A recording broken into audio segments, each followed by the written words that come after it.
So, good morning, you guys. I want to review the second episode of South Park for the new season, Got a Nut. And I do want to apologize to everybody that I've been busy with work. So, I really need to think about, how I'm going to get these videos done, a lot sooner. Because sometimes I wait, a little bit later in the week to do this. Because, when you work a bunch of 12-hour days in a row, and you live with relatives, it makes it really hard to find time to get these reviews done. So I'm gonna work a lot harder at just being like, okay, should I do it like Thursday or should I do it like Friday? Because obviously people are gonna be looking forward to the next episode. If A lot of people are gonna be looking forward to the next episode if I just keep waiting. And then the other thing too, somebody talked to me and they didn't like how my last video was like 40 minutes long. So I'm gonna work harder at cutting this down. So, in this episode, what happens is that Mr. Mackey, the school counselor, gets fired from the job. He gets let go, and then what happens is that he joins ICE. And then the other part is Eric Cartman becomes Charlie Kirk in this episode. So, with me, when I review these episodes, I talk more about the themes and the analysis. So, we're going to go through this. So, in the opening shot, you see Jesus in the school. It's a callback to the first episode of this season. And there is a theme with him as well, really, where, he's a holy figure and people are supposed to talk to him when they have issues. And then also he punishes evil, really. So you're having Clyde just spew a lot of hate speech, upset people with what he's saying, and say some very bigoted things. So when you have Jesus walk around the school, it kind of is like, you can bring God into the school, you can bring God into the classroom, but you're not going to change, problems such as bigotry or school shootings. It's not. Bringing faith into the classroom will not fix the issues with morality that we have.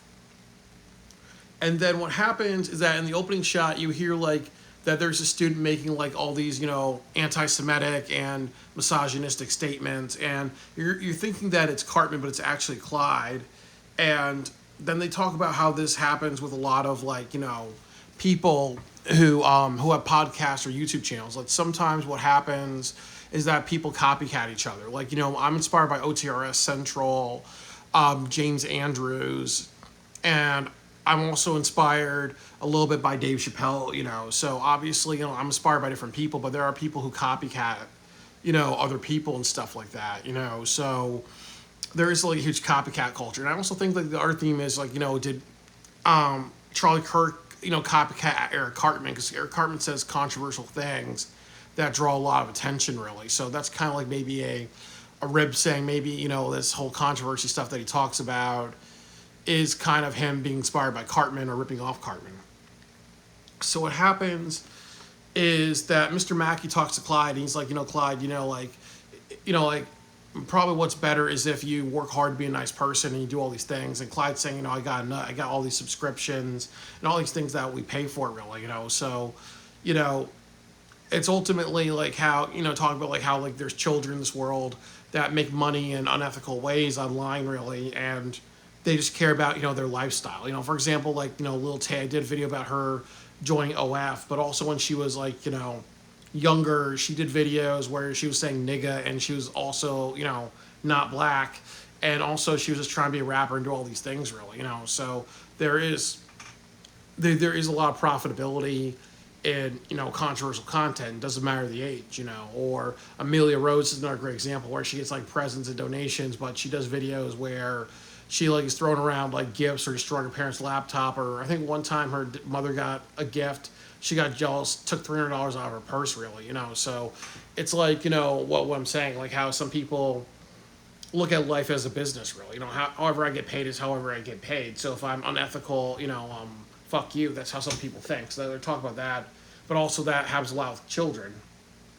So, then what happens is Mr. Mackey gets fired because of needless spending.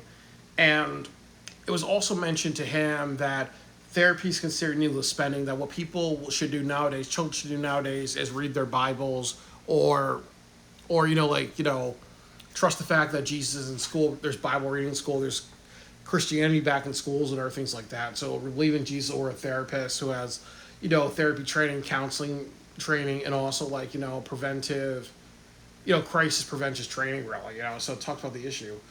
And then Mr. Mackey goes to the bank, you meet the and it's gone type of guy. So with him, he talks about Mr. Mack has an $8,000 nut, and even if he did some adjusting, he still has an $8,000 nut. So there's two things about this. That first of all, cost of living is expensive to live in the U.S. nowadays, and also they're out in Colorado. So like South Park is a real place. It's in a very like poor area of Colorado. But you imagine like you gotta have a truck. You want to go to Denver. You want to like you just want to have like a good time where you're at, really.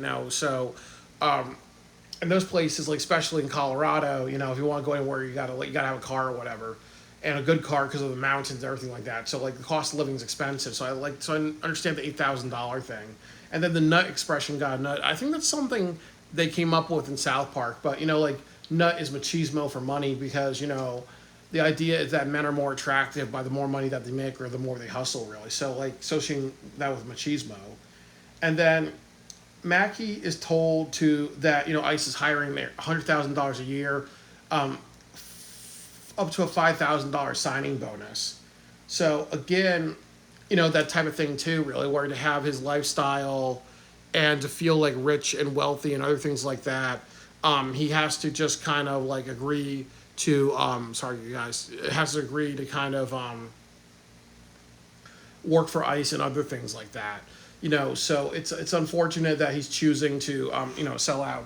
I'm sorry, you guys, my fucking charger fell out. Really, I want to make sure that this video doesn't go black or whatever. So sorry for the technical malfunction. Really, sometimes you gotta duct tape these motherfuckers in. So the next part of it is that they do an ICE commercial, and they showed like a couple people joining ICE, which is the World of Warcraft guy, the guy who's sitting in his chair, like all this. I know that was a creepy look. And then also too, there's a guy in a straight jacket. Then you have Mr. Mackey, and they have a millennial from one of the episodes. I think like the episode where they call themselves the Washington Redskins, and they're sitting around doing nothing. He's like, I'm going to donate $8 because it's funny. So they're trying to just talk about how people are very, very unqualified and who are joining ICE, really. But I did look up the ICE page, and like I think like you start out, it's like around $48,000 or $50,000, which is like an average salary in the U.S. And then also too, I'm not sure how much training you need. I didn't research that deeply, but they're making fun of like anybody can sign, really. But if you do more research, it's not like that. The other thing that happens is you see Clyde interviewing people, like having debates, like with people, and Butters mentions something about bagels, and Jews. Like people don't realize that bagels, Jewish people loving bagels or making bagels is a Jewish stereotype. And then the other thing too is that he talks to Bebe about gender and stuff like that, and that kind of reminds me of a video. I think it was Charlie Kirk or somebody said like the reason why the Department of Education needs to not be funded, or they need to get rid of it and refix it, is because there are people who believe that there's more than one gender, or there's men calling themselves women, or there's people doing things like they're into fantasy, so they're calling themselves like dragons and other things like that, really. So so it kind of goes down to like that thing too, like where the debates are a way for are for a way for people to talk about current issues, like like we need to kind of get back to two genders, like whoever believes in that. And then also too, like as we talked about, Cartman, like Clyde is spewing hate and bigotry, and he's using that in a debate form, really. So therefore, it's kind of like people will see it as justified when it isn't. So he's kind of copycatting Cartman by just being like bigoted and being unapologetic, really. So then Cartman beats his ass 2 times for good measure, and then he becomes like Charlie Kirk, who a lot of people may say he's like an Eric Cartman ripoff, because he's the same type of getting under people's skins and instigating. And then also, they cut back to ICE. And the thing about the ICE members is that what some people were saying too, they have masks over their face, really. So like if you look at like a lot of the drug cartel, like there's always like stereotypical images of the drug cartel in Mexico having masks over their faces, or some criminals having like scarves or masks, like bandits, like in the Wild Wild West. So maybe that's trying an allusion to how these are criminals in different form. And then also you see them speed off in vans with lots of guns. That's kind of like what you see in a lot of like blockbuster films, where you see criminals with lots of guns in there and vans or whatever. So it's kind of almost like saying too that maybe ICE is unethical or they're like another form of criminal. The next thing they talk about Kristi Noem, and through the episode she's killing puppies because in her memoir she wrote about how she had to kill one of her dogs because it was untrainable. And then the other thing about her in the episode is that they make fun of her plastic surgery. And there's a couple of things about it is that, like she goes from really beautiful and then like her face like droops down and stuff like that. So I think that they're making fun of her plastic surgery, but they're also trying to, and her Botox, but I also think that they're trying to show like how people can be ugly on the inside really. And this is kind of like true about the episode is that people do things for money and they realize that they're ugly people or they're sad because they're giving up their ethics. So it's almost like about like how people, like she's beautiful. She has a really great look in the episode. She looks like a model. And, for being like, in charge of ICE really, maybe she was picked because of her looks really. But the whole like her face drooping down is kind of like to highlight that, like she's an ugly person because ICE has questionable ethics. The other thing too is that when her face droops down, you see a bunch of people run to her and adjust her face again. You hear like NASCAR sounds, like they're trying to make fun of Botox, but it's trying to also maybe like say too that maybe she's almost like a machine really, like maybe she lost her humanity because you would hear that like done to a vehicle in NASCAR really. So maybe like it's also trying to say like she's inhumane, like she's not even somebody who would be considered a human being because of all the inhumane stuff that ICE does. Like if you work for ICE, you're almost like not a human being anymore. You're almost like an automatron because you're just doing without thinking. You care about the money. You almost lost your soul really. So maybe like the whole like face being adjusted thing is a couple of things. It could be like her becoming more like an automatron, and then also she's the face of ICE because of her looks really. So she's kind of like not objectified, and objectified machines are objects.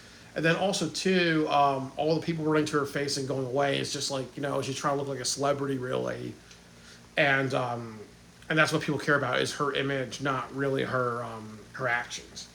So they do a couple of ICE raids. They go to the the Explorer thing, and it's just to be funny, but they're also trying to like highlight that like how families are being targeted, because obviously you see families taking their kids to see Dora the Explorer. Having a good time really. Dora the Explorer is something that families watch together, and they get targeted there really. So people separating families and separating people who care about family and care about doing the right thing. They do an ICE raid in heaven, and it's actually funny because she shoots a dog in there, so it's kind of reference to like not all dogs go to heaven. Not all dogs go to heaven because the dog got shot in heaven. And it's also talking a little bit about also too that you can be a good ethical person, but ICE will go after you. And then the other thing that some people were talking about too is that when you see ICE doing the raids, you see the shaky camera. And usually in movies, when you see like a shaky camera and things going up and down like this, it adds a lot of intensity really. That's just that's in movies. Like it adds a bunch of intensity. That's why when you watch the Boondocks, you see Riley and Huey fighting, or some of the fight scenes with Huey and Bushido Brown. They have like something called the rumble camera or the shaky camera because it adds a level of intensity, really. Then the other part of it is that when you look at the ICE members, they're all white people. They're not like black or Asian. They're all whites. So it's kind of like saying maybe ICE is like has a lot of white people joining. And then they only target Hispanics, really, because, that's a stereotype that all illegal immigrants are Mexicans or Hispanics, but people call them Mexicans because there's some people who are ignorant that assume that all Hispanic people are Mexican.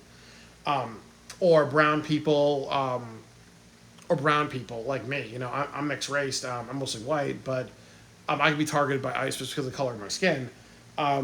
So you look at ICE and you look at all of them, really. Like, all of them are white guys arresting brown people. And then the other part of it is that people may not realize that the Denver thing was that because there was a protest in Denver, there was like a violent anti-ICE protest where people were destroying stuff. So that's kind of where the Denver reference comes from. And there's a scene where Clyde wins the Charlie Kirk Award. And about that, it kind of goes back to what we see, like, again, where maybe people are saying Charlie Kirk is a ripoff of Eric Cartman, or he ripped off Eric Cartman. And then also, people are cheering for him. So it's almost like, maybe Charlie Kirk will become the next president, or there's people like Trump who, one of his first things he said in his first term was, you know what, illegal immigrants, they're bringing crime, they're raping people. So a lot of people applauded Trump when he said that. So it's almost like in Nazi Germany when Hitler and other people were talking about the Jews, the Jewish problem, and the economy and other things like that. So it's the same type of people applauding bigotry, or an audience applauding bigotry. Like it's easy for people to talk about issues. Or a few weeks ago, there were a bunch of kids that went to a Walgreens, black kids went to a Walgreens, and they were locked in the store and they were kind of being angry and aggressive. But there's been a lot of videos online. People talk about how that's ghetto black behavior. Or some people are talking about the Carnival Cruise with ghetto black behavior or things like that. So it's also like black people talking about. Sometimes it's videos of black people shaming black behavior. There are some people saying, okay, these are the black guys. These are the worst of the blacks. These are the niggas and the thugs. So again, it's all the same type of getting an audience, whether in person or online, cheering your, anti bigoted beliefs. Really, you can always spin things to be anti this person or anti this group, anti this race or whatever, and get people to cheer for you. So that's kind of what I got from it. And then what happens is that like Mr. Mackey goes back to the bank, and it's revealed that he has a lot of bonuses for all the work he's been doing, and he rounded up the most Mexicans. So it's almost like, like I've said before, that when you look at ICE, they're almost like bounty hunters in like the Clint Eastwood films or other films where, bounty hunters in those films did not act like by good ethics, really. And then also the other thing too is, again, it's an incentive to, round up people, even if they're not illegals, just to say, hey, maybe the more I round up, even if they're not illegal, we still get paid, we can still get bonuses. And then the other part, and the last part of it was Mar-a-Lago, which was the weakest part. And Mar-a-Lago, a lot of people were, a lot of people were commenting about like how beautiful it was in this episode, like how they did the cinematography, that like the art design. But it's not really that hard, really. Like it's just like different like color palettes and everything like that. And then also another thing too that was a little disturbing, like there were a lot of girls in Mar-a-Lago. They looked very, very young. Like honestly, they had to be teenagers, or maybe this had to be their high school job, really. So it's also kind of talking about maybe with Trump that there's some things about about him being around women that are under the age of 18. In the 1980s, I don't remember how old he was. In 1980, he was born in the 40s, so in the 1980s he had to be in his mid 30s. But I know, like in the 70s, Brooke Shields was in a bunch of controversial films, in the 70s and in the 80s, really. So I'm not sure if he knew her, but there's always been like conversations about Trump and women and possible sexual abuse or the ages of women and stuff like that. And it's also funny because when the girls were running out, they were kind of doing that.